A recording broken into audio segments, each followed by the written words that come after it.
Ang kwento ay nagsisimula, habang ang isang lalaki at babae ay nasa isang date at nagpaplano silang wakasan na ang kanilang mga sarili sa isang malakas na ilog, at itali ang kanilang mga sarili sa isa't isa para magkasama magpakailanman. Ngunit sa isang malupit na twist ng kapalaran, ang masamang Tropcon ay biglang lumitaw mula sa kung saan at dumaan sa kagubatan upang kunin sila at ilang sandali lang, nagising ang ating bida na si Zai at nagulat sa kanyang nakikita, iniisip na ito ay langit. Isang babae ang nagpakilala na ito ay hindi langit at siya ay isang gabay para sa mga bumababa sa mundong ito. Ang pangalan niya ay Annette at ipinaliwanag niya na si Zai ay pinili at dinala sa bagong mundo at isang nakakatakot na dragon ang dumaan, habang ipinapaliwanag ni Annette na ang mundong ito ay nababalot ng kadiliman at si Zai ay pinili upang maging isang bayani na magdadala ng liwanag sa mundong ito. Si Zai ay hindi naniniwala na siya ay isang bayani at sa halip, siya ay isang taong gustong magpakamatay kasama ang kanyang kasintahan at ngayon ay dinala sa isang kakaibang mundo. Inihahanda ni Annette ang isang inspiration na talumpati upang himukin si Zai na maging isang bayani, ngunit nagulat siya nang si Zai ay uminom ng sobrang dami ng mga pampakalma. Nilinis ni Annette ang mga lason mula sa katawan ni Zai kaso sinabi nito na siya ay talagang naiistorbo ni Annette. Pinilit ni Annette si Zai na maging bayani upang tuparin ang kanyang dakilang misyon na iligtas ang mundong ito, ngunit si Zai ay naghahanap lamang ng lugar upang tumigil sa pagkabuhay. Teka muna, bago tayo magpapatuloy ay gusto ko lang pong i-promote sa inyo ang Play to Earn apps ng Xworld, kung saan makaka-earn po kayo ng totoong pera nang walang nilalabas na kahit piso.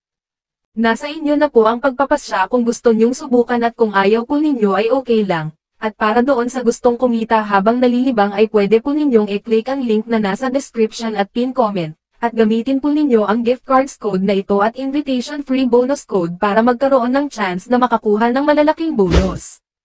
Madali lang po maglaro at kumita dito, gaya na lang nitong sprint run na huhulaan mo lang kung sino ang mananalo. At itong Escape Master na kung saan ay maghahanap ka lang ng room na pagtataguan mo at kailangan na hindi iyon mapupuntahan ng killer.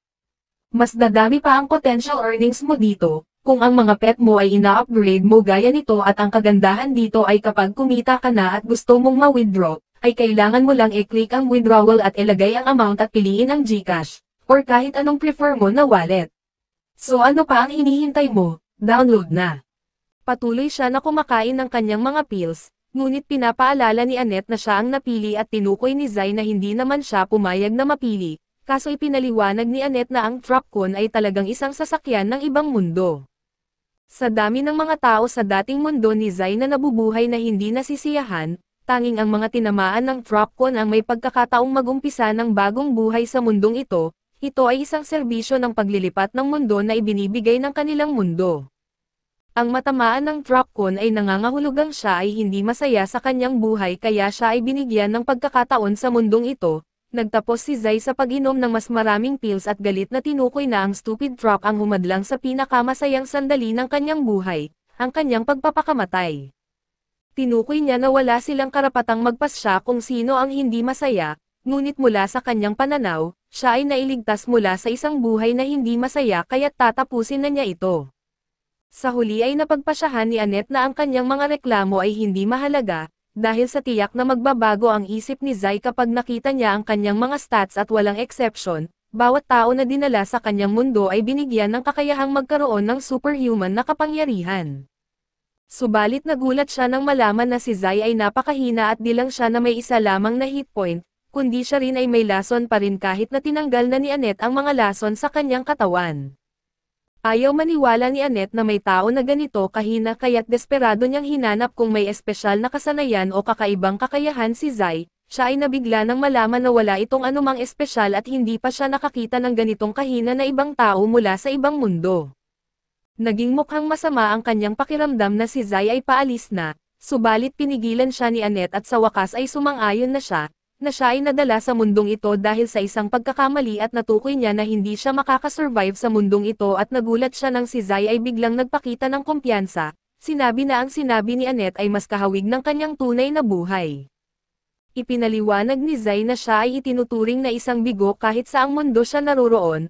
Muling humingi ng paumanhin si Annette para sa pagkakamali at hiniling na manatili muna siya sa kanya ng ilang sandali. Ang mundong ito ay sobrang mapanganib at puno ng mga halimaw kaya tiyak na matatapos ang kanyang buhay sa sandaling siya ay lumabas. Pero nagulat siya nang sinabi ni Zai na huwag mag-alala dahil hinahanap niya talaga ang kanyang kamatayan. Ang dahilan kung bakit nagulat si Annette ay dahil si Zai ay napakaiba sa lahat ng iba at dati ipinagmamalaki ni Annette ang paggabay sa mga tao mula sa ibang mundo at nasabik siya sa pagkikita nila. Kaso napagtanto niyang napaka-pretentious at mayabang sila, kaya't naramdaman niya na ang kanyang trabaho ay simpleng pag-flatter sa mga bayani ng paulit-ulit kaya't isinara niya ang kanyang puso. Ngayon ay nabaligtad ang kanyang buhay dahil si Zai ay lubos na naiiba, inihahanda niya ang sarili sa pagpasok sa mapanganib na bagong mundo subalit nakiusap si Annette na pumili muna siya ng propesyon. Sinabi ni Zai na hindi niya kailangan pumili ng propesyon dahil siya ay ipinanganak na manunulat at nagpaalam sa babaeng sinabi niyang may magagandang tainga. Habang siya ay umaalis ay dramatic na idineklara ni Annette na sa wakas, naintindihan niya na ang bagay na hinihintay niya ay ang pagdating ng lalaking ito sa kanyang buhay. Sa labas ay napagtanto ni Zai na hindi niya mababasa ang mga sulat sa mundong ito kaso alam niyang wala siyang mapupuntahang kafe, biglang may boses na lumitaw sa kanyang isipan at ipinahayag na nakakuha si Zai ng 5 experience points sa pag-discover ng bagong lugar. Nais ni Zai na tumigil ang boses dahil siya ay may migraines kaso mas malakas na boses ang nagsabi na siya ay tumaas sa level 2, biglang bumagsak ang isang puno at may sumigaw na isang babae na inaatake ng isang halimaw. Nakiusap siya kay Zai na tulungan siya dahil isa siyang adventurer, kaso tinitigan lang siya nito at iniisip kung bakit maraming tao sa mundong ito ang may kakaibang hugis ng tainga. Patuloy siyang nakiusap ng tulong subalit tinanong lang ni Zai kung pwede siyang magsulat ng nobela tungkol sa kanya. Sa kalaunan ay napagtanto niya na gusto nitong iligtas siya kaya't sinabi niya na bigyan siya ng ilang sandali. Si Zai ay gumawa ng isang tamad na pagsubok na abutin siya kaso sa huli ay sinabi na hindi niya siya maaabot. Iginiit ng babae na gamitin ang espada o ang kanyang mahika. Pero kinuha din ng halimaw si Zai at sinabi lang niya na hindi siya makahinga at ipinaliwanag ng babae na ang puno ay kumukuha ng kanilang life force. Mayroon na lang silang ilang minuto bago matapos ang kanilang buhay kaso nagulat siya nang sinabi ni Zai na magandang balita iyon. Natagpuan ni Zai ang kasiyahan sa kanyang huling sandali at nagpaalam sa mundo. Nakiusap ang babae na huwag sumuko kaso hindi tumutugon si Zai at nagulat siya na ang kanyang buhay ay magtapos sa ganitong kakaibang paraan. Kaso mas nagulat siya nang ang puno ay nabalot ng kadiliman at sumabog. Nabuhay pa siya at sa kanyang pagkadismaya ay inihayag ng boses na nagdulot si Zai ng 300 damage sa pamamagitan ng kanyang lason. Ang babae ay labis na nabigla habang ang dakilang adventurer na ito ay pinatay ang halimaw sa pamamagitan ng pagpapalabas ng kanyang lason sa halip na ang kanyang life force. Tumaas si Zai sa level 3 at nagtaka ang babae kung nilalason ni Zai ang kanyang sarili. Nagtaka rin siya kung bakit nagpapanggap si Zai na mahina kung siya naman ay malakas, kaso ipinaliwanag niya na ito ay laging nangyayari sa kanya. Gusto niyang tumigil na sa pag-iral kaso sa anong bagay ay lagi siyang nakakaligtas. Sinubukan niyang magpakamatay ng 5 beses pero wala ni isang beses na naging tama ito at walang ideya ang babae kung bakit siya sobrang nalulungkot, pero nagpapasalamat siya na niligtas ni Zai ang kanyang buhay kaya pinasalamatan niya ito. Inalok niyang dalhin si Zai sa kanilang lugar upang magpahinga at nagpakilala siya. Nang hawakan niya ang kamay ng babae ay naalala niya ang kanyang kasintahan na si Sachan at nagtataka kung dumating din ito sa mundong ito, pag-alit na sinabi ng babae na ang pangalan niya ay hindi Sachan. Sinubukan niyang sabihin ang kanyang tunay na pangalan kaso si Zai ay abala na sa pag-iisip tungkol sa kanyang dating kasintahan. Naiinis ang babae dahil hindi siya pinapansin pero may mabuting dahilan si Zai at natagpuan na ni Zai ang dahilan upang mabuhay sa bagong mundong ito. Inaalala niya ang kanyang huling alaala kasama si Sachan at idineklara na hahanapin niya ito kahit saan man siya naruroon sa mundong ito. Ang kanyang pahayag ay hindi eksaktong katulad ng inaakala dahil nais niyang hanapin si Sachan upang muling magpakamatay sila ng magkasama. Bumalik kay Annette na nanalangin siya sa Diyos ng kanyang mundo upang maprotektahan si Zai. Nais din niyang makilala ito ulit balang araw at nakuha niya ang kanyang hiling nang bumalik si Zai. Hindi siya maaaring maging mas masaya na makita siya kaso nagulat siya nang makita ang kanyang bagong kaibigang Catgirl. Hindi makapaniwala si Annette na mayroon na agad siyang kasamang babae kaso bumalik siya sa kanyang sarili nang may tanong si Zai. Nais malaman nito kung nakilala na ni Annette ang isang babae na nagngangalang Sachan at nagulat si Annette nang marinig na may pangatlong babae pa. Umalis si Zai dahil walang impormasyon si Annette tungkol kay Sachan pero tiniyak ng Catgirl na mahahanap niya ito. gusto niyang dumaan muna sa kastilyo ng bayan ng Roth bago pumunta sa kanilang bahay. Pero nagulat ang Catgirl nang dumating si Annette at pinigilan siyang hawakan ang kamay ni Zai. Iniisip ni Annette na ito ay bastos na kilos subalit gusto lang malaman ng Catgirl kung bakit sumama si Annette sa kanila. Nahihiya si Annette na sumagot kaya napagtanto ng Catgirl na maaaring may gusto si Annette kay Zai. Siyempre ay itinanggi ito ni Annette at simpleng idineklara na trabaho niya ang protektahan ang mahina mula sa ibang mundo. Dahil si Zai ay mula sa ibang mundo, napagtanto ng Catgirl na iyon ang dahilan kung bakit siya malakas subalit tinukoy ni Annette na siya ay talagang mahina at nagtalo ang dalawa tungkol sa kung gaano ka-weak si Zai, kaso inihayag ng Catgirl na tinalo ni Zai ang isang halimaw at niligtas ang kanyang buhay. Nagulat si Annette dahil ang pagligtas sa kanyang buhay ay nangangahulugang naging malapit sila at galit na tinawag ang Catgirl na isang magnanakaw ng puso. Biglang inihayag ni Zai na nakahanap siya ng isang nakakamanghang bagay na tinawag niyang isang napakakomportableng kama. Kaso ito ay isang kabaong. Sinabi niya sa mga babae na gisingin siya pagdating nila sa bayan at nagpaalam si Zai ng good night kay Annette at tama. Ngunit galit na itinuro ng Catgirl na hindi iyon ang kanyang pangalan at natutulog na si Zai at sinabi ni Annette na tama ang pangalan na tinawag ni Zai. Kinuha ni Annette ang tungkulin na makuha si Zai sa kanyang kabaong subalit nagtanong ang Catgirl kung iyon talaga ang trabaho niya bilang isang clergy person.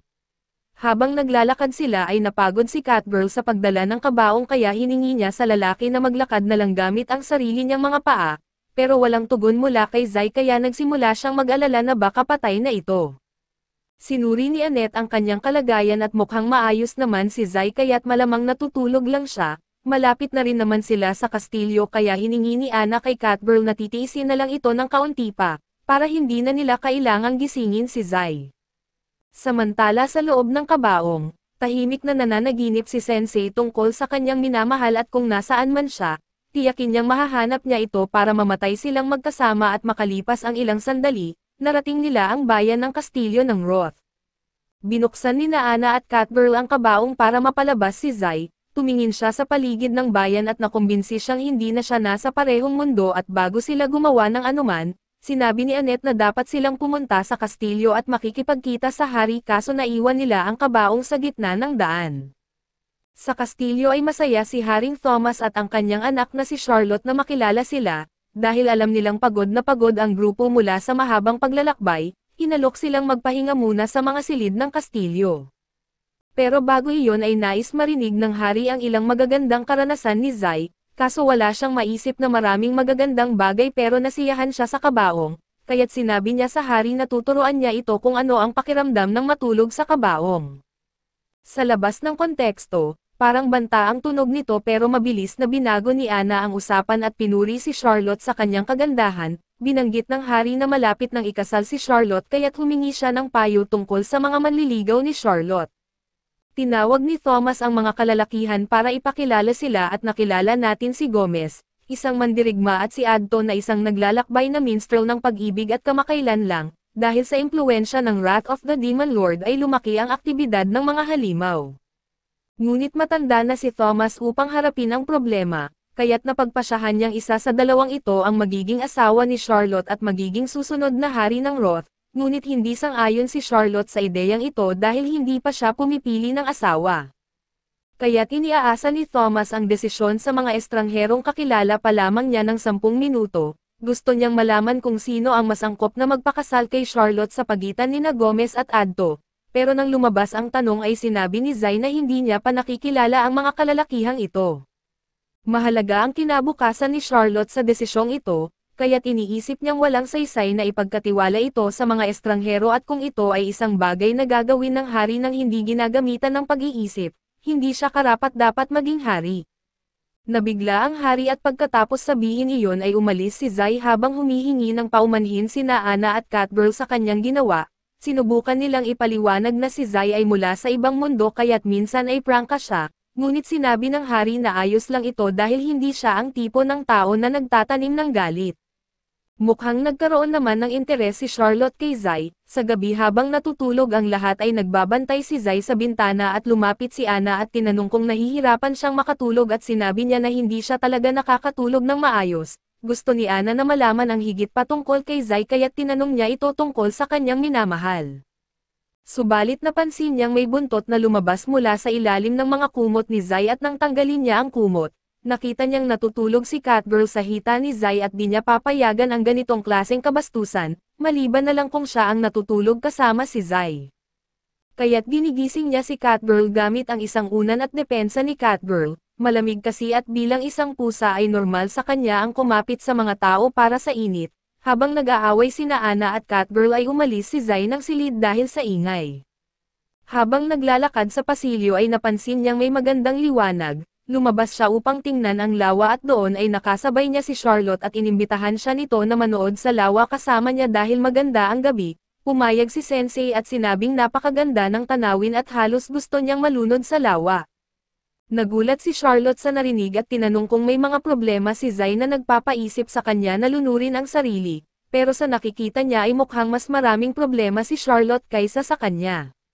Pagkatapos ng ilang sandali ng katahimikan, ipinagtapat ni Charlotte kay Zai na hindi siya makapagdesisyon sa pagitan nina Gomez at Otto. Kamakailan lamang dumating si Gomez sa kastilyo kaso siya na ang ginawang pinakamaasahang sundalo nila.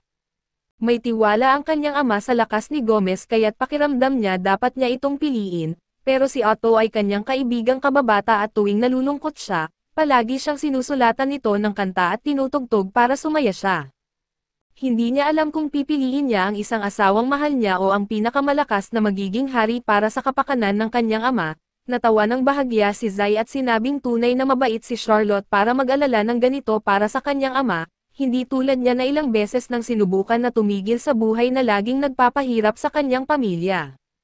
Pero hindi niya kailanman pinayagan ang iba na magdesisyon kung paano siya mamumuhay. Iniisip ni Zai na dapat magdesisyon si Charlotte batay sa kung ano ang gusto niya at upang magawa iyon, kailangan niyang alamin kung ano ang kanyang tunay na hangarin. Kinabukasan ay ipinatawag muli ni Haring Thomas si Zai at ang iba pa sa silid ng trono at humingi ng paumanhin sa abala at tinawag sila rito dahil sa wakas, napagdesisyonan na ni Charlotte kung sino ang kanyang pakasalan, at gusto niyang maging saksi sila sa kanyang pagpili. Iniisip ni Annette na siguradong si Gomez ang pipiliin ni Charlotte dahil malamang inuna niya ang pangangailangan ng kaharian kaysa sa sarili niya, habang iniisip ni Catgirl na mas bagay si Otto sa kanya. Binanggit ni Thomas kay Charlotte na lumapit sa lalaking pinili niya at sabihin ang kanyang mga pangako. Nagsimula nang maglakad si Charlotte kaso imbes na pumunta kina Otto o Gomez, hinawakan niya ang kamay ni Zai at sinabi niyang nais niyang maglanoy sa lawa kasama siya. Walang makapaniwala sa narinig nila, lalo na si Annette na bumagsak sa lupa at ipinaliwanag ni Charlotte ang kanyang mga dahilan at pagkatapos ng usapan nila ni Zai kagabi, pinag-isipan niya ng matagal kung sino ang pipiliin niya at napagtanto niya ang isang bagay. Sa simula ay mas pinili niya si Otto dahil palagi siyang kinakantahan nito tuwing malungkot siya, ngunit naalala niya na kinakantahan siya nito kahit hindi siya malungkot at kumakanta pa ito kagabi at hindi naman sinabi ni Otto na mahal niya si Charlotte, kaya't malamang nais lang niyang ipaparinig ang kanyang bagong kanta at si Charlotte ang nariyan para makinig. Hindi rin pwede si Gomez dahil mabaho ito at sinabi ng hari kay Charlotte na pag-isipan muli at pumili ng asawa, na tila kakaibang bagay na dapat alalahanin matapos niyang ideklara ang intensyon na mamatay kasama si Sensei. Sumagot si Charlotte na isang kalokohan ang ideya na ipakasal siya sa isang tao nang hindi man lang tinanong ang kanyang opinyon, dahil hindi naman talaga siya gustong magpakasal sa simula pa lang at sa huli ay hindi man lang inisip ni Thomas ang kanyang nararamdaman. Pero si Zai na pinapahalagahan niya ang iniisip ni Charlotte at iginagalang ang kanyang desisyon. Ngayon ay nauunawaan ni Zai kung bakit siya pinili ni Charlotte, pero bago pa man siya makapagbigay ng tugon ay tinanggal ni Gomez ang kanyang helmet at sinabing hindi niya inakala na mabubuking siya dahil sa kanyang amoy. Nag-transform siya sa kanyang tunay na anyo bilang isang tagasunod ng Demon Lord, sinabi niyang plano niyang sakupin ang kaharian sa pamamagitan ng pagiging hari nito upang maipasa ito sa Demon Lord. Ngunit nasira ang kanyang plano dahil nalaman ni Charlotte ang kanyang disguise, tinanong ni Sensei si Charlotte kung nahulaan niya na si Gomez ay isang demonyo, kaso wala siyang ideya at sinabi lang niyang mabaho ito dahil talagang mabaho siya. Nangangahulugan ito na nabuko ni Gomez ang sarili niya ng walang dahilan, ngunit ayaw niyang aminin na nagkamali siya kaya't ngayon ay sinabi niyang papatayin na lang niya silang lahat. Ito ang eksaktong uri ng sitwasyon kung saan ang isang makapangyarihang pari ay magiging kapaki-pakinabang. Ngunit siya ay wala pa rin sa tamang iniisip. Kaya sinubukan ni Catgirl na gisingin siya habang abala si Gomez sa mga gwardya at sa kasamaang palad. Hindi nagtagal ang mga gwardya, kaya't kinailangang buhatin ni Catgirl ang katawan ni Annette at tumakbo upang maiwasan ang pagbagsak ng isang haligi. Dahil hindi pa nagising si Annette sa anumang oras, nagpasya si Catgirl na siya na mismo ang haharap kay Gomez at lalaban dito. Nasa level 14 si Catgirl kaya dapat kaya niyang ipagtanggol ang sarili sa laban. Habang naghahanda siyang lumaban ay nag-alok si Otto na tugtugan siya ng kanta. Siya ay level 89 at normal na may buff na makukuha siya mula dito pero lumalabas na bago lang ang kantang tinutugtog ni Otto at wala itong epekto maliban sa pagiging isang patok na awit ayon kay Zai. Wala nang ibang pagpipilian si Catgirl kundi magsimulang umatake mag-isa. Habang sumasalakay si Gomez, yumukod si Catgirl at sinipa siya sa mukha at sinundan pa niya ito ng cat punch pero hindi ito masyadong nakasakit kay Gomez kaya't pinatalsik pa niya si Catgirl. Sinabi ni Gomez na ilalagay niya ang lahat ng lakas sa susunod na atake para wasakin ang pusa. Pero bago pa niya magawa iyon ay nakuha ni Zai ang atensyon niya at humiling na patayin muna sila ni Charlotte. Sa una ay hindi seryoso si Gomez sa kahilingan ni Zai, pero ipinapaulit nito na ngayong malaya na si Charlotte mula sa kontrol ng kanyang hangal na ama. Ang una niyang hiling ay matapos ang lahat kasama si Zai at palaging handa siya sa isang magandang pagkakataon na matapos ang lahat, kaya hiniling niya kay Gomez na tuparin ang pabor na ito. Pumayag si Gomez na patayin siya, pero sinabi niyang pagkatapos noon ay papatayin niya ang hari at susunugan ang buong lungsod kasama ang lahat ng mamamayan nito. Hindi alintana ni Zai kung ano ang gagawin ni Gomez dahil patay na siya noon, pero nagsisimula ng magduda si Charlotte sa ideya ng kamatayan. Habang nagsisimula ng sumugod si Gomez sa kanila, sinabi ni Charlotte kay Zai na hindi pa niya kayang mamatay dahil gusto pa niyang mabuhay at protektahan ang kaharian. Masaya si Zai na sa wakas ay naintindihan na ni Charlotte kung ano talaga ang gusto niya. Dahil gusto niyang mabuhay ay itinulak ni Zai si Charlotte palayo upang siya na lamang ang mamatay. Habang patuloy na sumasalakay si Gomez kay Zai ay sinubukan ni Charlotte na kumbansihin siya na huwag hayaan ang sariling mapahamak.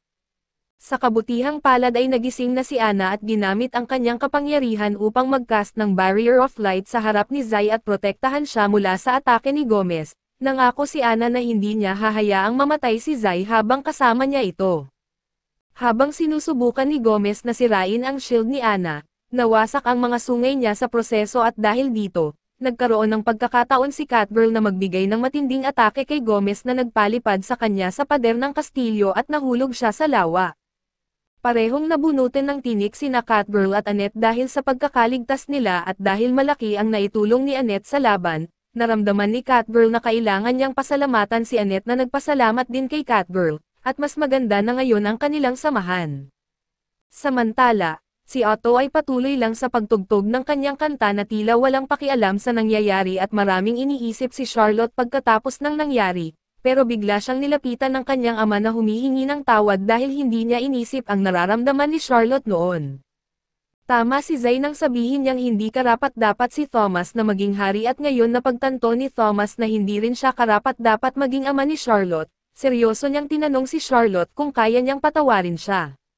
Napaluhod si Charlotte at sinabi sa kanyang ama na pinapatawad niya ito at mula ngayon, gusto niyang pag-usapan nila ang hinaharap ng kaharian at ng kanilang sarili. Masaya si Thomas na pinatawad na siya ni Charlotte at masaya si Charlotte na sa wakas ay naintindihan siya ng kanyang ama. Pero ang iniisip lamang ni Sensei ay kung paano sinira ni Anna at Catgirl ang kanyang perpektong pagkakataon na matapos na ang lahat, makalipas ang ilang sandali, inamin ni Thomas na hindi siya karapat-dapat na maging hari kaya't isinuko niya ang trono kay Charlotte na ngayon ay ginagawa ang lahat upang matiyak na ligtas ang kaharian. Patuloy pa rin si Otto sa paggawa ng mga kanta dahil wala siyang mas magandang gawin, samantala ay abala sina Anna at Catgirl sa paghatak sa kabaong ni Sensei patungo sa kanilang susunod na destinasyon. Pinag-uusapan nila kung gaano katapang si Charlotte na maging reyna sa edad na 16. Pero sigurado sila na magiging maayos ang lahat at lumabas si Zai mula sa kabaong at sinabi na ang mahalaga ay si Charlotte mismo ang nagdesisyon para sa sarili niya at pinaninindigan niya ito, na sa tingin ni Zai ay isang magandang bagay. Matagal na nilang dinadala si Zai kaya tinanong ni Catgirl si Annette kung pwede silang magpahinga dahil pagod na siya, malayo na rin ang kanilang narating kaya iniisip ni Annette na ayos lang kung magpahinga sila ng kaunti. Nang huminto sila ay binuksan ni Zai ang kabaong at nagtanong kung oras na ba para kumain. Inalok siya ng tinapay pero sabi nito na tofu lang na pinakuluan ang kinakain niya kaya't kung wala siya noon, matutulog na lang ulit siya. Pagkatapos ng pahinga ay tinanong ni Catgirl kung gaano pa katagal bago sila makarating sa bahay niya, dahil si Annette ang may hawak ng mapa at sabi niya na mukhang aabutin pa ng ilang araw bago sila makarating sa bayan ni Catgirl, pero bago iyon ay gusto ni Annette na huminto sa isang puting templo. Wala namang problema kay Catgirl ang pagkaantala pero tinanong niya kung bakit kailangan ni Annette pumunta doon, ipinaliwanag ni Annette ang proseso ng pagdating sa ibang mundo at karaniwang dumadating ang mga tagalabas sa mundong ito, sa pamamagitan ng isa sa 4 na templo at mula doon ay pupunta sila para labanan ang Dark Lord. Pero dahil ang layunin ni Zai ay hanapin ang mahal niya na imbes sa halip na labanan ang Dark Lord, gusto ni Annette pumunta sa mga templo para maghanap ng impormasyon tungkol sa kinaroroonan ng kanyang mahal at kung malas sila, baka kailangan nilang maglakbay sa buong mundo kaso handa si Annette na iwan ang lahat para kay Zai. Sa totoo lang, ayaw ni Annette na lumaban si Zai sa Dark Lord kahit trabaho niyang kumbansihin ang mga tagalabas na gawin iyon at ayaw lang niyang malagay si Zai sa ganoong panganib. Tinukso siya ni Catgirl na in love siya kay Zai at itinanggi ni Annette ang anumang masamang intensyon kahit halatang halata na ito. Sinubukan niyang sabihin na binigyan siya ni Zai ng bagong pag-asa noong halos sumuko na siya sa trabaho niya, kaya gusto niyang suklian ang kabutihan at tulungan si Zai hanapin ang taong hinahanap nito. Tinanong ni Catgirl kung ayos lang kay Annette kung malaman niyang kasintahan pala ni Sensei si Sachan o kung anuman. Kahit masakit para kay Annette ang ideya na may kasintahan si Zai, gusto pa rin niyang malaman kung totoo ito at sinabi ni Catgirl na baka hindi papasukin si Annette sa puting templo dahil iniwan niya ang trabaho niya para sumama sa paglalakbay na ito. Hindi iniisip ni Annette na magiging problema ito dahil kaibigan niya ang namamahala sa puting templo. Hindi rin naman niya iniwan ang posisyon niya ng basta-basta dahil pinadala niya ang kanyang alaga para magbigay ng opisyal na liham ng pagbibitiw, kaso lang ay bumalik ang alaga niyang iyon at kasalukuyang inangat-ngat ang ulo ni Zai. Pagkatapos gamutin si Zai ay nagreklamo si Annette na lagi siyang pinapahirapan ng kanyang alaga. Ngayon lang niya napagtanto na baka maling ideya na ipa-deliver ang resignation letter niya sa alaga nito. Tama nga ang hinala niya ng iluwan ng alaga ang resignation letter kaya mukhang iniwan niya ang posisyon niya ng walang abiso. Sinisi niya ang alaga niya dahil dito at nakangiti si Zai habang nakikita ang alaga na nabigo sa trabaho nito dahil pareho silang bigo. Pinangalanan niya ang alaga na Mellows at agad na nagustuhan ni Mellows si Zai kaso ayaw ni Zai ng alaga kaya bumalik na lang siya sa kanyang kabaong. Samantala ay nagpapanik si Annette dahil iniwan niya ang trabaho niya ng walang abiso kaya siguradong ayawan ng templo ang kanyang claim para sa unemployment. Bigla na lang kumilos ng kakaiba si Mellows at tumakbo palayo at napagtanto nilang may problema nang bumaba ang isang dragon mula sa tuktok ng bundok. Ang dragon ang pinakamalakas na halimaw sa mundo at di alam ni Annette kung ano ang gagawin, pero bago umatake ang dragon ay may lumabas na isang babae sa likod ni Annette at Catgirl at sinabi niya kay Ruda na tigilan ang pag-atake sa mga random na tao.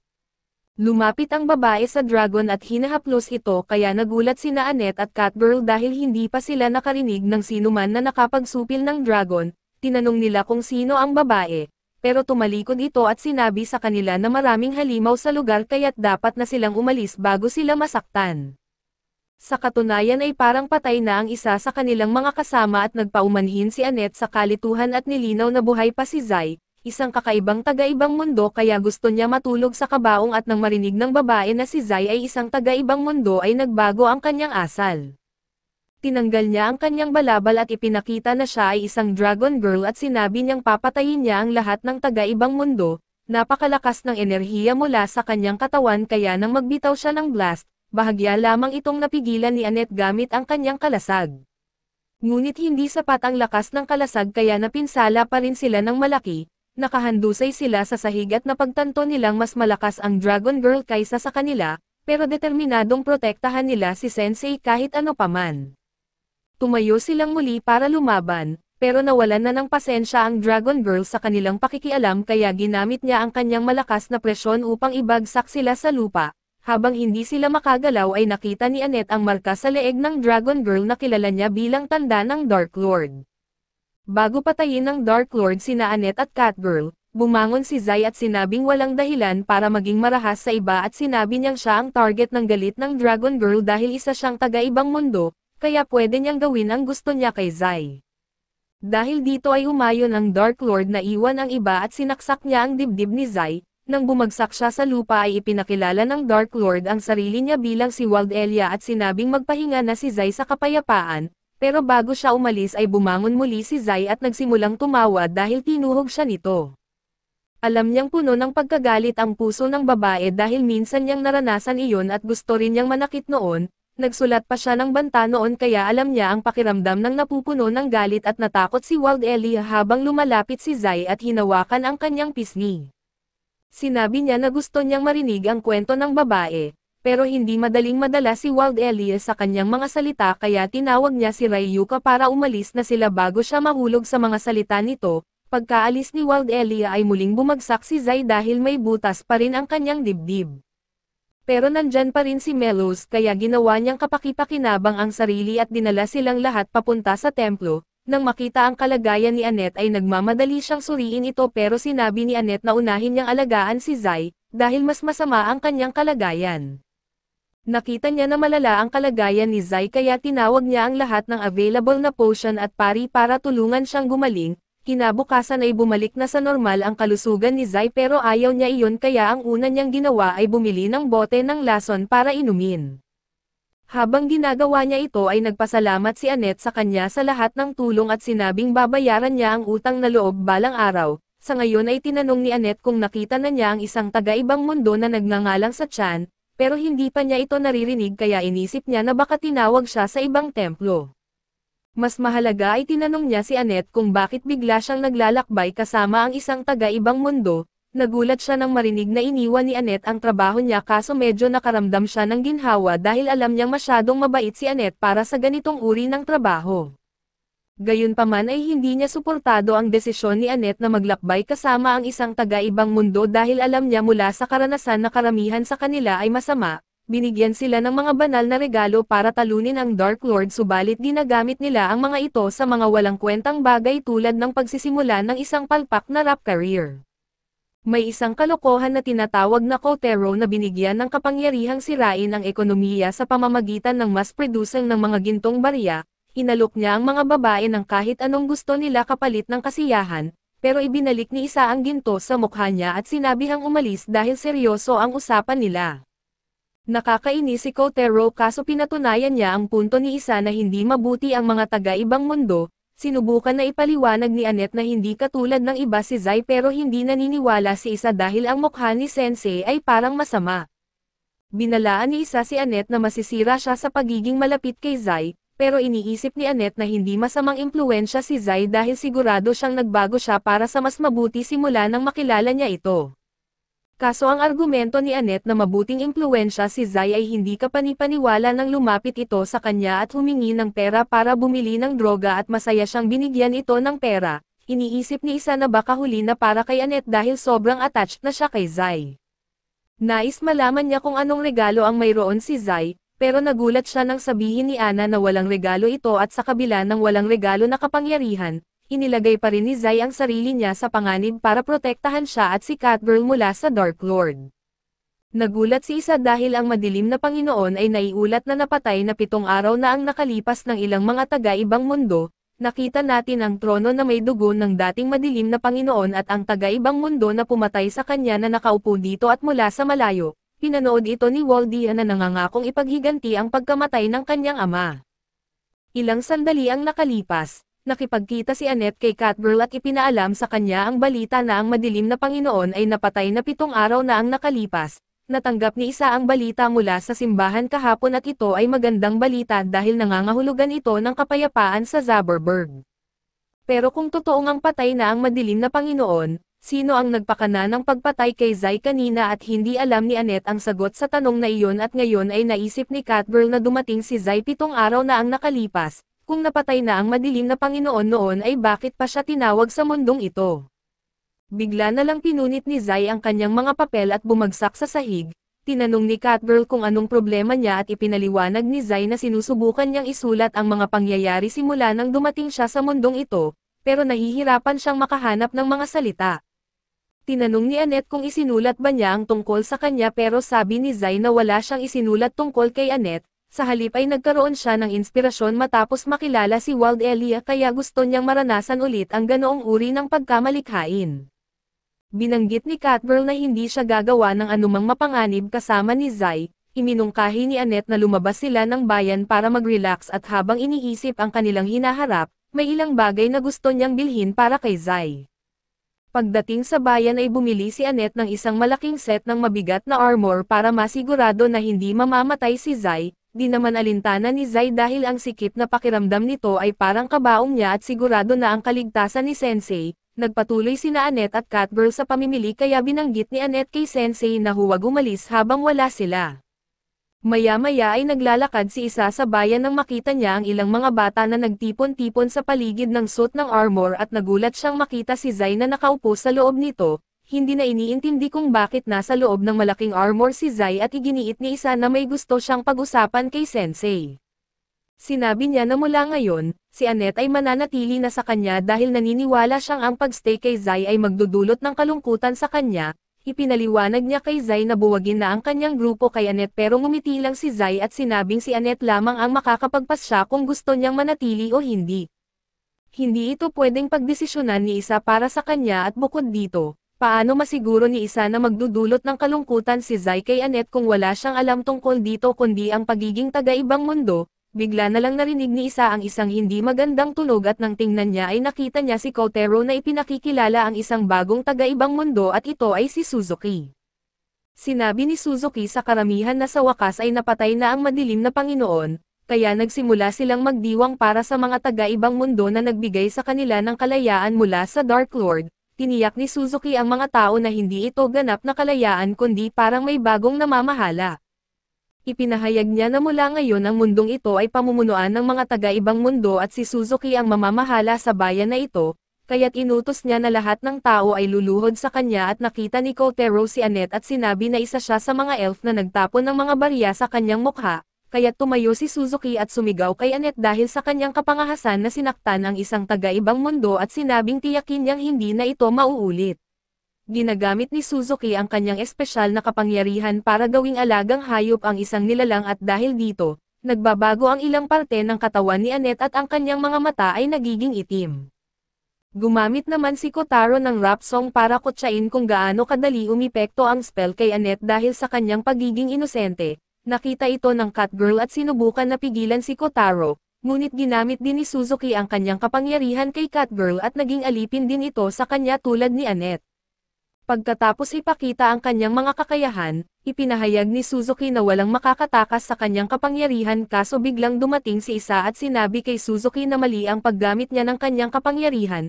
Ipinapaalala ni isa na siya ang nagturo kay Suzuki kung paano gamitin ito at hindi para gumawa ng masama. Dagdag rin ni isa na walang makinig sa kanya, at sumang-ayon ang mga tao sa lungsod kay isa kaya't nagumpisa silang lumaban kay Suzuki at dahil dito ay nagalit si Suzuki at pinakawalan ang kanyang mga lobo para atakihin ang mga tao, at ipinahayag na wawasakin niya ang lungsod at gagawa ng bago. Tinawag ni isa ng kung ano-anong pangalan si Suzuki pero tumawa lang ito at sinabing isa siyang bayani, at nais niyang gawing bahay ang simbahan ni Asha at habang umaatake ang mga lobo, nagbuga sila ng mga fireball sa mga bahay at residente at nagsimula ng masunog ang veil kaso pinuprotektahan ni Zai ang kanyang sarili gamit ang higanteng armor. Matapos ang maraming sipa at suntok, nagawang mabasag ni Catgirl ang armor subalit agad din siyang napabagsak ng helmet ni Zai. Ikinulong ni Zai si Catgirl sa isang bariles at binalaan siya tungkol sa mabangis na pusa sa loob. Nakita ni Yese si isa na nahihirapan sa labanan at narinig ang kanyang pagdadalamati tungkol sa maling paggamit ng mga dayuhan sa kanilang mga regalo para sa pansariling kapakinabangan. Isinalaysay ni isa na dati si Suzuki ay isang tahimik na bata na may mahina ang personalidad. Naakit si Zai sa kwento at nagsimulang magsulat at tinanong niya kung saan pumunta si Suzuki, at sinabi ni isa na nagpunta ito sa simbahan kaso binalaan niya si Zai na wala siyang laban kay Suzuki dahil wala siyang kapangyarihan. Determinado si Zai na isulat ang kanyang obra maestra, kaya sinamahan siya ni isa sa pintuan ng simbahan at namangha si Zai sa kagandahan ng simbahan habang nag-aalala si Yesa, tungkol sa pagharap kay Suzuki na may sobrang kapangyarihan nang wala sa plano. Uminom si Zai ng lason habang nag-iisip si Yesa ng palihim na paraan, ngunit binaliwala ito ni Zai at dumiretso sa simbahan at sa loob. ipinahayag ni Zai ang interes sa kwento ni Suzuki at nais niyang isulat ang isang nobela tungkol sa kanyang mga karanasan, ngunit mas naging mapagmataas si Suzuki at tinanggap ang ideya ng isang manunulat na magtala ng kanyang mga kagitingan. Sinabi ni Zai na ang kwento ay tungkol sa isang taong nilamon ng kapangyarihan, nainsulto si Suzuki at iniutos sa mga lobo na patayin ang mga nanghihimasok at lumaban si isa at nagpaputok ng mga sinag ng liwanag para patayin ang ilang lobo, ngunit isang lobo ang kumuha ng kanyang magic staff at naalis siya sa laban. Inutusan ni Suzuki ang mga lobo na sunugin si Zai kaso sinasalag ni Zai ang mga fireball gamit ang kanyang armor helmet na nagdulot ng malaking pagsabog. Sa huli ay lumitaw si Milush mula sa helmet at sinasalag ang unang antas ng mga spells at habang kumakalat ang mga apoy na tinukoy ni Annette, nagsimula ng mag-alala si Kotaro na mas malakas ang kanilang mga kalaban kaysa inaakala nila. Ipinapaalala ni Suzuki kay Zai na mayroon pa siyang alas at ito ang higanteng lobo. Agad-agad niyang inutusan ni Suzuki ang kanyang pangunahing alagang hayop na umatake at kinagat nito ang balikat ni Zai. Ngunit sa gulat ni Suzuki ay mabilis na kumalat ang lason sa dugo ni Zai patungo sa lobo na agad nitong ikinamatay. Pinagaling ni isa si Zai habang nagpanik si Kotaro at tumakbo, hiningi ni isa ang pagsuko ni Suzuki kaso ipinakita ni Suzuki ang kanyang huling alas at ito si Annette, inutusan niya itong umatake at hinugot ni Annette ang isang daga at sumugod kay Yesa. Hindi kayang harapin ng pari ang kanyang kaibigan kaya naghanda siyang umatras. Ngunit sinabi ni Zai kay isa na mas malakas si Annette kaysa iniisip niya at tiwala si Suzuki sa kanyang kakayahan, ngunit naniniwala si Zai na kayang pumili ni Annette ng kanyang sariling kapalaran. Habang ang talim ni Annette ay nasa leeg ni Zai, sinabi niya sa kanya na hindi siya isang ibong nakakulong sa hola at na-inspire ng kanyang mga salita, nagkaroon ng internal na laban si Annette at sa huli ay tinusok niya ang daga sa kanyang sariling binti. Bumagsak siya at sinalo ni Zai at ibinalik siya sa normal na anyo sa kagalakan ni Yesa. Hiningi ni Zai kay Yesa na pagalingin si Annette at ginawa niya ito, naalala na mas malakas si Annette kaysa sa inaakala niya at matapos makita ito ay nabasag ang maskara ng kayabangan ni Suzuki, na ipinakita ang kanyang tunay na takot. Kinakabahan ay hinawakan niya ang daga at halos wakasan ang sariling buhay. Ngunit pinigilan siya ni Zai at nais na matapos ang kanyang libro at tinanong ni Zai si Suzuki tungkol sa kanyang kwento, na nagudyok sa batang lalaki na balikan ang kanyang nakaraan. Naalala ni Suzuki ang kanyang buhay sa Earth bilang isang mahinang bata na hindi kayang lumaban sa bullying at pang-aabuso. Itinatrato siya na parang alagang hayop ng mas matatandang bata at naramdaman niya ang kawalan ng kapangyarihan, pinag-isipang wakasan ang sariling buhay ngunit wala siyang lakas ng loob. Nagbago ang kanyang buhay nang mabangga siya ng isang truck na nagdala sa kanya sa bagong mundo. Dito ay hindi na siya isang biktima kundi isang bayani na may tungkuling iligtas ang mundo mula sa Demon King ng Wrath, armado ng isang makapangyarihang regalo at ginamit ni Suzuki ang kanyang kakayahan sa domestikasyon upang sumama ang mga ligaw na lobo sa kanya. Sa kabila ng pangakong maging isang bayani, itinatrato pa rin siyang masama na tulad ng naranasan niya sa Earth at ngayon, gayunpaman ay may kapangyarihan siyang gumanti at hindi hinayaan ang pagkakataon na makawala. Sa isip ni Suzuki na wala siyang ginawang mali at sa alinmang mundo siya naroroon, palagi siyang magiging isang walang kwenta kung walang determinasyon at matapos marinig ang kwento ni Suzuki, nasiyahan si Zai sa conclusion ng kanyang nobela na pinamagatang, The Failure in Another World. Isinulat nito ang kwento ng isang mahinang tao na umaasang mabuhay bilang isang bayani kaso hindi man lang naging kontrabida dahil sa kanyang sariling kahinaan. Nagpasalamat si Zai kay Suzuki sa pagbibigay ng kinakailangang nilalaman para sa libro, ngunit inamin niyang hindi ito matatawag na obra maestra. Agad-agad ay pinunit niya ang isa sa mga pahina at lumikha ng isang magical circle para mag-summon ng isang transfer student. Sa pagbabalik ng sobrang kapangyarihan ay ibinalik si Suzuki sa kanyang orihinal na mundo. Nagulat si Annette nang mapansin na mayroon ng gift si Zai na pagsusulat. Naniniwala si isa na maaaring ito ay isang espesyal na kakayahan na aktibo lamang laban sa ibang mga transfer, na nagmumungkahi na dinala si Zai sa mundong ito upang labanan ang mga itinuturing na bayani at dahil sa pagkapagod ay bumagsak si Zai, nabigo sa kanyang kakayahan na isulat ang kanyang obra maestra.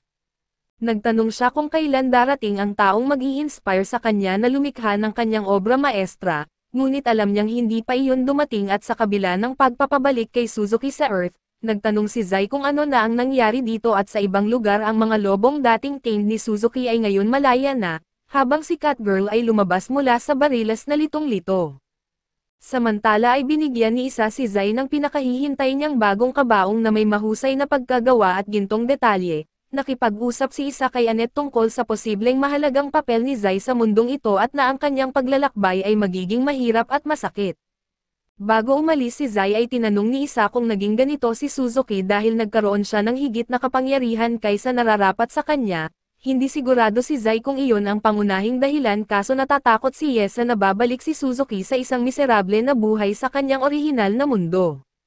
Gayunpaman ay naniniwala si Zai na may pagkakataon si Suzuki na baguhin ang kanyang kwento batay sa kanyang natutunan at naranasan sa mundong ito. Sa Earth ay nagpasa si Suzuki ng resume sa lokal na merkado upang ipagpatuloy ang normal na buhay. Tinanong siya ng interviewer kung bakit siya huminto sa pag-aaral na nagbalik ng mga alaala na nagpapaliwanag ng kanyang kawalan.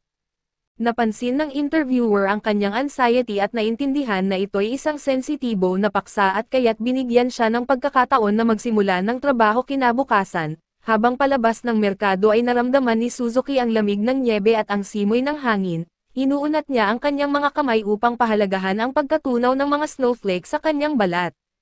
Pagkaalis ni Zai at ng iba pa ay pumunta si isa sa punong himpilan ng simbahan upang iulat ang mga kamakailang pangyayari. Pagdating niya ay napansin niya ang isang kasamahan niya na si Wolf, na umiinom at pinapawi ang lahat ng kanyang kalungkutan.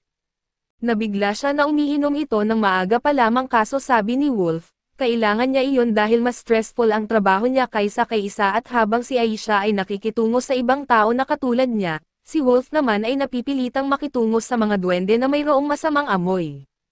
Bago pa man makapagsalita pa si Wolf ng masama tungkol sa mga duwende ay pumasok si Ellen at sinabihan si Wolf na mali ang kanyang sinasabi, lalo na't siya ay isang obispo at sang-ayon na humingi ng paumanhin si Wolf pero bahagyang ininsulto rin si Ellen dahil siya ay isang goblin na obispo habang karamihan ng mga obispo ay mga elf. Hindi gaanong nainsulto si Ellen at sinabing mas masama ang asal ni Wolf kaysa sa mga duwende na kinamumuhian niya. Nagpantig ang tenga ni Wolf kaya hinamon niya si Ellen na subukang makitungo sa mga duwende buong araw at tingnan kung hindi rin siya magiging racist pagkatapos nyon.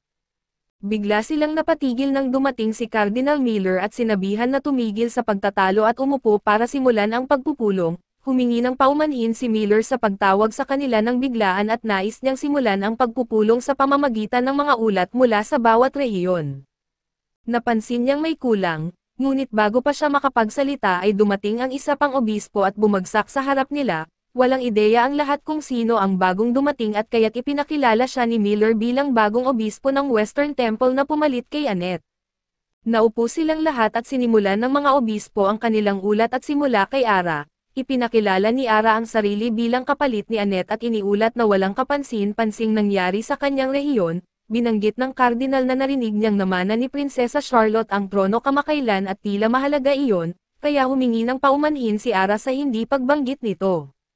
Habang sinusubukan ni Ara na hindi masibak, sinisingitan siya ng ulat ni Goblin Obispo Ellen at sinabi niya na puro kapayapaan ang kanilang rehiyon kaya wala siyang masyadong ulat. Sunod na nagulat si Wolf tungkol sa kanyang teritoryo na nasa kalagitnaan ng kawalan pero ayos naman ito.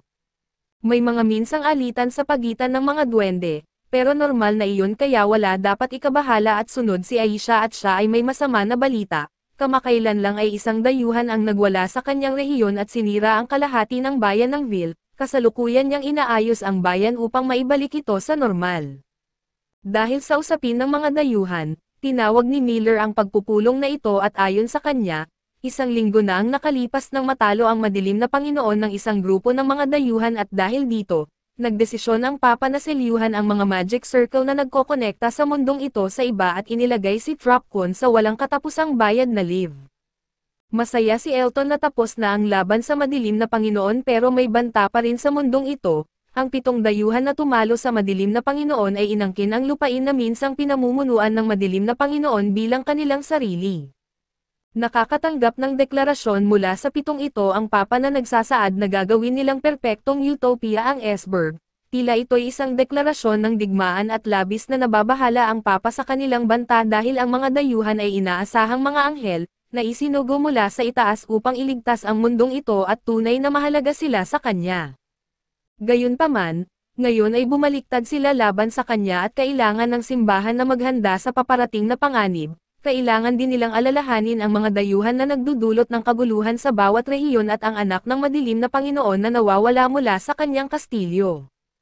Wala sa kanila ang nag-akala na darating ang araw na ang mga dayuhan ay magiging kalaban ng simbahan at kung magtulungan sila, ang mga dayuhan ay magiging mas malaking banta kaysa sa madilim na Panginoon. Nag-aalala si Ara kung paano nila haharapin ang mga malalakas na tao na ito pero may ideya si Aisha kung paano nila ito mapapangasiwaan.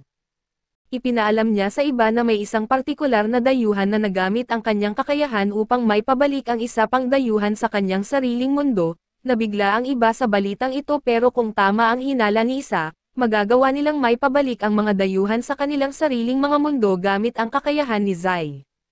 Bigla namang dumating ang papa na ikinagulat ng lahat at tuwang-tuwa siya sa balitang ito, tinanong niya si isa na ipaliwanag ang mga detalye ng tao na ito at samantala, sa teritoryo ng madilim na Panginoon ay 2 sa 7 dayuhan na tumalo sa madilim na Panginoon ang nananatili sa kastilyo habang ang 5 ay naglakbay sa iba't ibang rehiyon upang angkinan ito para sa kanilang bagong imperyo. Ang 2 naiwan ay sabik na makita kung ano ang mangyayari sa mundong ito. Sa pagbabalik kina Zai at iba pa ay sa wakas ay nakarating sila sa kanilang destinasyon at tuwang-tuwa si Catgirl na makakatulog na muli sa kama, ngunit bigla siyang nakatanggap ng abiso mula sa kanyang sistema na dahil sa lahat ng kanyang pagsisikap ay umakyat ang kanyang antas sa level 17.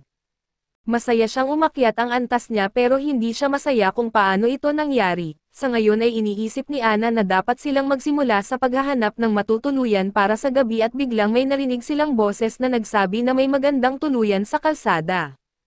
Napapatingala si Annette at nakita ang isang batang lalaki na nakaupo sa karatula at nag-alok ng impormasyon upang tulungan siyang mag-navigate sa bayan dahil siya'y bago dito. Sinabi ng bata na may serbisyong hero dispatch sa bayang ito kung saan ang mga dayuhan ay sumasama sa mga grupo na walang kumpiyansa sa kanilang kakayahan sa misyon, tinitiyak ang kanilang kaligtasan at ginagawang maayos ang misyon.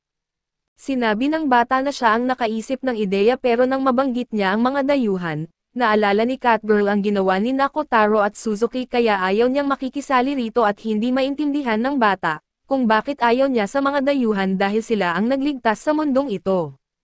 Pero sinabi ng bata na kung interesado sila, maaari niyang ipakilala agad ang isang dayuhan kapalit ng maliit na bayad at humingi siya ng 40,000 geno para sa pagpapakilala kaso sinabi ni Catgirl na ayaw nila dahil ayaw niyang magsayang ng pera. Gayunpaman ay masaya si Annette na magbigay ng ganitong halaga kung makakakuha siya ng malakas na bayani para mapanatiling ligtas si Zai.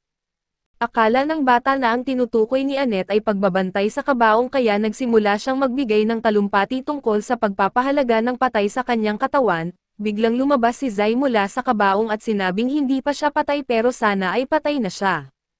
Natakot ang bata pero sinabi ni Catgirl na kahit ano ang hitsura ni Zai, isa pa rin siyang bayani at di naniniwala ang bata at mabilis na kinuha ang pera mula kay Annette at sinabing dadalhin niya ang bayani sa kanilang tuluyan mamayang gabi. Kahit na hindi sang-ayon si Catgirl sa ideya noong una, inamin niyang masarap magkaroon ng malakas na bayani sa kanilang grupo dahil ibig sabihin nito ay hindi na niya kailangang hilahin ang kabaong, pero si Annette naman ay nasisiyahan sa paghila ng kabaong. Kinagabihan ay naghihintay silang lahat sa tuluyan para kay Noor na dumating ayon sa kanyang sinabi, binanggit ni Zai kay Annette na hindi darating ang batang iyon sa anumang oras at sa madaling salita ay naloko siya. Narinig ito ng innkeeper at tinanong si Annette kung naghihintay siya sa isang batang nagngangalang Noor. Nang kumpirmahin ito, sinabi ng innkeeper na si Noor ay kilala sa lugar na iyon bilang isang batang manloloko at hindi pa siya nakikilala kahit isang bayani, kaya't walang paraan na maipapakilala niya si Annette sa isang bayani gaya ng sinabi niya. Labis na nadismaya si Annette dahil nawalan siya ng 40,000 geno. Kaya sinubukan ni Catgirl na mapakalma siya at nais malaman ni Zai ng kaunti patungkol kay Noor kaya't ipinaliwanag ng innkeeper na si Noor ay isang ulilang bata na dumating na lamang sa bayan isang araw at mula noon, namumuhay siya sa pamamagitan ng panloloko sa mga hindi nagdududang manlalakbay na pumapasok sa bayan. Siya ay isang abala sa bayan, pero minsan hindi mapigilan ng innkeeper na maawa sa kanya dahil wala siyang magulang na magtatama sa kanya at siya ay nag-iisa. Samantala ay nakaupo si Noor sa ilalim ng isang tulay at nakatitig sa isang lumang espada kaso ilang sandali lang ay dinala siya ng mga hindi kilalang kidnapper. Dinala siya sa isang abandonadong kamalig kung saan kinuha nila ang lahat ng perang naloko ni Noor sa kanyang pamamalagi bilang isang manloloko. tinanong ni Noor kung ano ang balak nilang gawin sa kanya at may masama na balak sa mga mata ng tatlong lalaki kaya sinubukan ni Noor na mag-bluff, at sinabing ang kanyang kaibigang bayani ay maghihiganti sa kanila kung sasaktan nila siya. Pero hindi na bahala ang mga lalaki dahil alam nilang hindi pa nakikilala ni Noor kahit isang bayani. Isa sa kanila ay may kakayahan na tumawag ng isang makapangyarihang pana at dahil si Noor ay walang ingat na ginagamit ang pangalan ng mga bayani upang manloko ng tao, paparusahan siya ng isa sa kanila sa pamamagitan ng pana sa ulo. Hindi makapaniwala si Noor na ang mga bayani na kanyang hinangaan ay talagang mga masama, pero tinanggap niya ito at hinintay ang kanyang kamatayan. Gayunpaman sa huling segundo, dumating si Zai at itinulak ang kamay ng mamamana kaya't ang pana ay tumama sa tuhod ng metal na lalaki. Sinabi ni Zai sa kanila na wala silang karapatang tawaging bayani kapag kumikilos sila ng ganito. Binaliwala ang kanyang mga salita ng isa na may kumikislap na mata at ginamit ang kanyang kakayahan upang suriin si Zai. Sa kanyang pagkabigla ay natuklasan niyang si Zai ay isang dayuhan din at lahat sila ay kinabahan dahil hindi nila alam kung anong kapangyarihan ang maaaring mayroon si Zai pero sa masusing pagsusuri. Napansin ng appraiser na si Zai ay may 1 puntos lamang ng HP na natitira at kasalukuyang may lason sa katawan. Dahil dito ay kumalma ang mamamana dahil inisip niyang madali niyang matatalo si Zai, pero nang marinig niya na sinabing tatapusin siya ng mamamana, tumaas ang kanyang interes at nagsimula siyang maglakad patungo sa kanila. Nagulat ang appraiser dahil biglang tumaas ang health stats ni Zai at sinimulan niyang e-challenge ang mamamana na barilin siya sa puso. Inisip ng mamamana na ito ay isang patibong kaya't tumakbo siya kasama ang kanyang mga kaibigan. Nadismaya si Zai dahil umaasa siyang tatapusin siya ng mga ito. Nagsalita si Noor at tinanong si Zai kung siya ay isang bayani pero itinanggi ni Zai na siya ay isang taong marangal tulad niya. Siya lamang ay isang tao na nagtatangka na makatawid sa mundo ng mga matatanda. Ang mga matatanda ay maaaring maging malupit at mapanlin lang. Pero si Noor ay bata pa kaya iniisip ni Zai na dapat niyang subukan na panatilihin ang kanyang inosente ng kaunti pa bago siya maging kasing sama ng mga bulok na dayuhan. Sinimulan ni Zai na umalis at si Noor ay na-inspire sa kanyang mga sinabi pero agad na nagpanik nang napagtanto niyang nakalimutan ni Zai na tulungan siya kaya't siya ay mananatiling nakatali buong gabi. Kinabukasan ay naghahanda sina Zai at ang iba pa na umalis ng bayan upang ipagpatuloy ang kanilang paglalakbay. Pero napansin ni Catgirl na mukhang antok si Zai kaya tinanong niya kung nakatulog ba siya ng maayos. Naalala ni Annette na umalis si Zai kagabi nang hindi nagsasabi kung saan pupunta kaya tinanong niya kung kasama ba siya ng isang babae buong gabi. Hindi sumagot si Zai maliban sa pagsasabi na masaya ang kanyang gabi at si Annette ay umiiyak sa posibilidad na may ibang babae na kasama si Zai, ngunit bigla silang naabala ni Noor na nagsabing dapat na silang magmadali upang lahat ay makaalis na. Nang makilala siya ni Catgirl, nagsimula siyang sumigaw na ibalik ang kanilang pera dahil sa panloloko, pero iginiit ni Noor na hindi siya nagsinungaling dahil dinala niya nga ang isang bayani upang sumali sa kanilang grupo at siya iyon, kahit hindi siya masyadong malakas. Habang naglalakbay sila kasama si Zai, lalo pang lumakas ang kagustuhan niyang magpakamatay at ang pagnanasa ay sobrang tindi na natakot si Noor. Ang batang nagmamadaling ipaalam sa kanilang mga kasama sa paglalakbay na ang manunulat ay nasa bingit na ng kamatayan. Narinig nila ang mensahe, ngunit nagpatuloy sila na parang walang nangyari dahil kilala na nila si Zai at sa katunayan, ginamit ni Tama ang tapang na ipinapakita ni Zai para mapilit siya na madala ang kabaong at makalipas ang ilang sandali, nakarating sila sa bayan ni Tama. Tuwang-tuwa si Tama at ito ang Catgirl, na nakabalik na siya at nagpauna sa pangako na papasukin silang lahat kaso sa halip na salubungin ng parada at paputok tulad ng kanyang inaasahan, itinutok ng mga lokal na bantay ang kanilang mga sibat sa grupo nang makita si Tama at ikinulong silang lahat. Sa hindi malamang dahilan si Tama ay inihiwalay sa iba, at inisip ni Noor na sila ay nakulong dahil sa pilyang Catgirl at dagdag pa niya na baka nagnakaw ito mula sa isang maharlika. Ngunit tiniyak ni Annette na hindi magnanakaw si Tama. Samantala ay natulog si Zai gamit si Milosh bilang unan hanggang sa magising siya at tanungin ang elf kung paano pinaparusahan ng kamatayan ang mga tao sa mundong ito.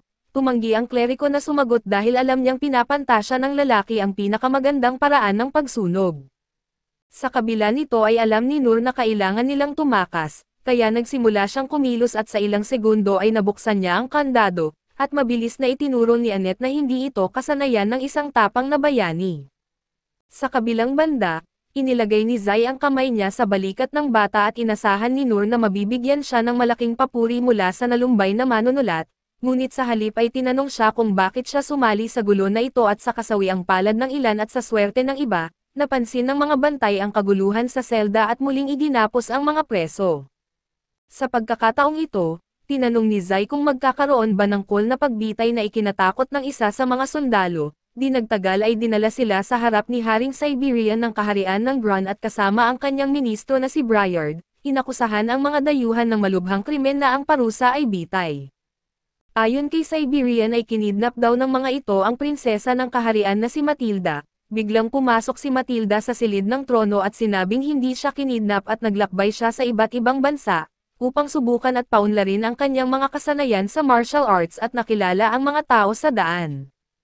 Tinanong niya si Annette kung totoo ang sinabi niya, at tinawag ng elf si Tama bilang Your Royal Highness na ikinatakot naman ng Catgirl, ngunit desperado lang si Annette na maiwasan ang pagbitay at humiling si Tama kay Matilda sa kanyang ama na palayain ang mga inosente. Ngunit tumanggi ang hari na ikinatuwa naman ni Zai na maliban na lamang kung mag-promise ang kanyang anak na hindi na siya magpapakabata at magiging tunay na miyembro ng royalties tulad ng kanyang ina na si La Palma.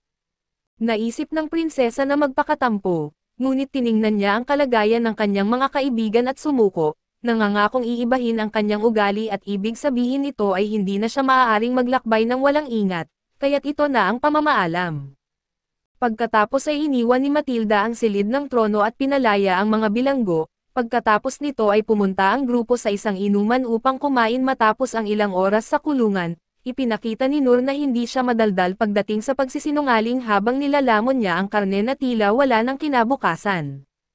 Hindi naman siya sanay kumain ng ganito kasarap kaya hindi siya masisisi, samantala ay lalong nabaliw si Zai matapos makaligtaan ang pagkakataong mapugutan ng ulo. Kaya bumaling siya sa mga pampakalma at binanggit ni Noor na wala siyang ideya na si Tama ay isang maharlika ng bansang ito, habang naalala ni Annette ang mga pagkakataong naging bastos siya kay Tama. Kaya natakot siya nang sumagi sa isip niya ang posibilidad na mabitay habang nagsisilbi ng mas maraming pagkain sa mga manlalakbay. Narinig ng waitress ang kanilang usapan tungkol kay Matilda at tinanong kung kilala nila ito, dahil ang pangalan niya ay Kadja at siya ay nagsilbing dama ni prinsesa sa palasyo. Sinabi ni Noor na naglalakbay sila kasama niya hanggang kahapon, nang kinuha ng hari ang batang babae pabalik sa kastilyo at sinamantala ni Zai ang presensya ni Kadja, at inisip na alam niya ang nangyari kina Tama at Siberian. Kaya't tinanong niya ito upang may sulat niya sa kanyang mga tala, kahit interesting man ito o hindi at ikinwento niya ang kanyang karanasan kasama ang Catgirl at inamin na may kakaibang buhay ito. Pinapaalalahanan sila ni Annette na delikado ang maghukay sa nakaraan ng isang prinsesa, habang binanggit ni Noor na hindi matalino na basta-basta na lang tawagin ang isang maharlika na Tama, ngunit walang pakialam si Zai kung siya man ay royalties o isang simpleng buried sa isang madilim na ginner. Para sa kanya ay siya pa rin si Tama kaya't pumayag si Kadja na sabihin ang kanyang nalalaman, samantala ay naalala ni Matilda nang may tuwa kung paano nag-react sina Annette at Noor nang matuklasan nila na siya ay isang prinsesa, habang si Zai ay kumilos na parang walang nagbago. Ang mga alaala ay nagbigay sa kanya ng pag-aalala para sa kanyang mga kaibigan hanggang sa makita niya mula sa bintana ang isang nag-iisang figure sa bubong ng isang bahay. Binuksan ng taong ito ang kanyang nakakasindak na bibig at naglabas ng isang kapangyarihang nagwasak sa bubong ng silid ng trono. Sa pagkasira ng istruktura, dumating ang hari kasama ang ilang bantay at nakita ang isang lalaki na nakaupo sa kanyang trono at nagdadalamati na hindi niya kailanman nasupil ang isang demi-woman, bagamat nasisiyahan siya na marami sa lahing ito ang narito. Ang pangalan niya ay Kibara, isa sa mga bayani na pumatay sa hari ng demonyo at nagligtas sa mundo, ngunit ngayon kilala bilang ang Fallen Angel ng Katakawan at alam ni Siberian na ito ay isa sa 7 Fallen Angels na binalaan ng World Church of Helen, kaya't inisip niyang hindi mabuti ang hangarin ng nilalang na ito. Nang may pagdududa, tinanong ng hari at inihayag ni Kibara na siya ay dumating upang lamunin ang buong bansa at agad na tumindig ang mga sundalo ng Grun, na nangangakong ipapakita kung bakit sila tinatawag na bayan ng mga mandirigma. Gayunpaman nang umatake sila sa kalaban, ginamit ng Fallen Angel ng Katakawan ang kanyang sinumpang bibig upang walang awa na lamunin ang mga bantay at sa bawat kagat, pinapalakas ang kanyang sarili na tulad ng kanyang inasahan at ang laman ng demi ay matigas at mahirap kainin. Bagamat kadalasang tinuturing na matakaw, Mapili si Kibara sa kanyang kinakain at di niya hinahangad ang matigas na laman ng isang mandirigma mula sa ground kundi ang malambot na laman ng isang batang demi-woman. Galit na galit si Siberian at inutusan ang kanyang mga tauhan na umatras, na ikinabahala ni Briard na baka gustuhin ng kanyang mahal na hari na mag-isa ang humarap dito. Bilang hari ng bansa, ipinahayag ng pinuno na hindi niya papayagan ang anghel ng katakawan na makalabas ng buhay dito. Bilang isang level 56 na mandirigma at nagtataglay ng Divine Beast's Feast ay tumayo si Siberian sa harap ng kalaban. Nahanap ni Kibara ang konsepto ng isang hari mandirigma na kaakit-akit, kaya't sinubukan niya kung talagang karapat-dapat ito sa pamagat na iyon at tinawag niya ang madilim na mga kakayahan na nagbigay sa kanya ng titulong Fallen Angel ng katakawan, at inatake ang hari ng Grun ng buong tapang. Gayunpaman ay iniwasan ng bihasang mandirigma ang mga banta gamit ang kanyang napakagaling na kakayahan at bilang paghihiganti, ginamit ni Siberian ang Thunder ability sa pamamagitan ng kanyang Wildcat Palm technique. Sa paghamak sa pinuno ng mga tao na ito ay nagawa ni Kibara na mapinsala bilang isang anyo ng paghamak, tiyak na ang kakayahan na ito ay papatay sa isang ordinaryong tao, ngunit si Kibara ay lumamon ng mga golems na nagpatibay sa kanyang katawan na parang isang baluti. Bilang tugon, inalis ni Siberian ang kanyang mga pulse arrows at pinagsama ang kanyang kamao upang tawagin ang kanyang pinakahuling teknik, gayunpaman ay walang takot si Kibara kaya't sumugod si Siberian sa kanyang kalaban at sa parehong sandali, lumitaw si Tama at tinawag ang kanyang ama. Agad na napagtanto ni Kibara na ang kanyang kalaban ay isang batang demi at nakilala naman ng prinsesa ang lalaki mula sa bubong, humakbang si Tama upang makipaglaban kaso sinabihan siya ng kanyang ama na umatras, sinasabing hindi niya kayang harapin ito. Binanggit ni Kadja na may kambal na kapatid si Matilda na magmamana ng trono, at ang kanyang pangalan ay Leon at naniniwala ang mga tao ng Grun na magkakaroon ng kapayapaan at kasaganaan ang kanilang sibilisasyon sa pamumuno ng matapang na si Leon at mabait na si Matilda. Ngunit 10 taon na ang nakalilipas, isang bagyo ang tumama isang gabi habang pauwi sa kastilyo at si Prinsipe Leon at Reyna Lolama ay naging biktima ng isang landslide. Sa kanilang pagkamatay ay naging mapag-isa at nalungkot ng matagal ang hari. Nakita ni Matilda ang pagdurusa ng kanyang ama at hindi niya alam kung ano ang gagawin hanggang sa ikinwento niya ito sa kanyang tapat na alalay na si Kadja, na nagpa siyang palitan si Leon bilang tagapagmana ng trono at mandirigma na lagi niyang ninanais. Ngunit sa halip na magbigay ng kapayapaan sa isip ng hari, ang desisyon na ito ay nagdala lamang ng alitan sa pagitan ng ama at anak, at ang mga epekto nito ay nararamdaman hanggang ngayon. Habang naglalaban ay sinabi ni Siberian na walang silbi ang mga kakayahan ni Matilda, na ikinagalit ng batang babae at nagpaatake ng padalos-dalos at si Kibara naman ay naglunsad ng kanyang nakakatakot na bibig patungo sa batang babae kaya't sinagip ni Siberian ang kanyang anak, kapalit ng pagkawala ng bahagi ng kanyang braso sa matatalas ng ngipin ni Kibara. Tinutuya ni Kibara ang pagmamahal ng ama para sa kanyang anak habang ipinagluluksa ang katotohanan na hindi na magagamit ni Siberian ang kanyang pinakahuling teknik dahil sa nawala niyang braso. Sinigurado ng anghel na ipaalala kay Siberian na katatapos lang niyang nguyain ang kanyang braso. Galit na galit si Tama at muling sumugod kay Kibara, kaya hinihila ni Briard ang prinsesa bago siya mapatay at tumakas kasama siya na ngayon ay walang malay at sa pagkakataong iyon, nang makarating sila sa gitna ng lungsod ay nakatagpo ng ministro ang mga manlalakbay na nagdala sa kanila sa lungsod. Binalaan niya sila na isang transferred one at ang umaatake sa Grun, biglang nagkaroon ng isang pagsabog na nag-alerto sa buong populasyon at nang tignan ng lahat ang eksena, unti-unting naglaho ang alikabok at nagpakita si Haring Siberian na nakagapos at nakaluhod sa harap ng lahat. Ipinakilala ni Kibara ang kanyang sarili bilang bagong hari ng lupain at inihayag na hindi siya magiging mapaniil na pinuno, ngunit kailangan niyang tuparin ang kanyang kagustuhan na lumunin ang laman ng mga demi na naririto, lalo na ang mga mahihina. Isang karaniwang tao ang nagtapon ng bato sa transferred one na mabilis na nilamon ang demi na walang seremonya, na nagdulot ng takot sa buong populasyon at sa paligid ng lungsod, hinipigilan ng mga halimaw ang mga mamamayan na tumakas. Habang isinusulat ni Zai ang kwento sa kanyang notebook, hinawakan niya ang kamay ni Tama at naintindihan na siya ang bayani ng isang trahedya, ngunit ang bayani na kanyang hinahanap ay hindi kailanman tatanggapin ang kanyang trahedya ng basta-basta kaya't kailangan magising ang prinsesa at ibigay pa ang natitira pang bahagi ng kanyang kwento. Habang walang malay ay napapanaginipan ni Matilda ang isang payo na minsang ibinigay sa kanya ni Kadja, at nagising siya sa bahay ng kanyang matandang kaibigan at nagpanik nang malaman kung ano ang nangyari noong siya ay nawalan ng malay. Ipinaliwanag ni Briard na kinuha ng Fallen Angel ang kabisera at ginawang bihag ang kanyang ama kaya't bumalik siya sa kanyang galit na estado at sa pagkakataong ito, pinigilan niya ang ministro na subukan siyang kontrolin at binanggit ni Annette ang trahedya ng Clon Pass na kinuha ang buhay ng kapatid ni Tama at ng kanyang ina. Ayon sa kanya, walang mamamayan na hindi nagpakita ng luha sa trahedyang iyon na nagpapatunay na mahal ng mga tao ang royalties ng bansang ito na sa madaling salita, kung mawawala rin si Matilda ay lalo pang magiging masama para sa kanila.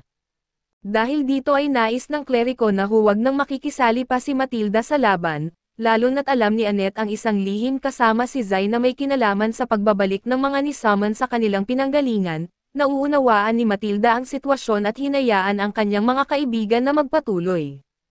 Habang naglalakbay ay nakatagpo ang grupo ng dalawang ogre na nagbabantay sa isang daanan, lumapit si Zai at sinabi sa mga halimaw na dumating sila upang kumain dahil sa naantig daw sila sa talumpati ng hari. Alam ng mga kaibigan niya ang kasaysayan ng manunulat kaya nag-aalala sila na seryoso siya at samantalang ang mga ogre, na hindi inaasahan ito ay walang ideya kung paano tumugon. Sa huli ay muli na namang nasa likod ng rehas ang trio at nagsimulang magreklamo si Annette tungkol sa pagkakakulong nila, ipinagtapat ni Zai na ang kamatayan ay isang magandang bagay ngunit hindi pa ito ang tamang oras. Kinuha niya ang sombrero ni Noor at doon niya nakita ang clip na kailangan ng bata upang muling mailigtas ang grupo, samantala ay dumating si Ministro Briard sa silid ni Matilda upang magdala ng sopas, kaso lang ay nakatakas na ang prinsesa sa pamamagitan ng bintana. Sa silid ng trono ay iniisip ni Kibara kung aling demi ang susunod niyang kakainin, habang si Siberian ay nasa lubos na galit sa kanyang tabi ay nakagapos at duguan. Di nagtagal ay dumating ang mga ogre upang ikwento ang tungkol sa tao na gustong kainin, ngunit biglang dumating si Tama at walang awang pinapabagsak ang mga halimaw. Pinagsisisihan ni Siberian ang naging desisyon ng kanyang anak, samantalang ang Fallen Angel ng katakawan ay tuwang-tuwa na muling makita ang pinakaaasam niyang pagkain. Kaso dito muna matatapos ang ating recap, salamat sa inyong panonood hanggang sa muli.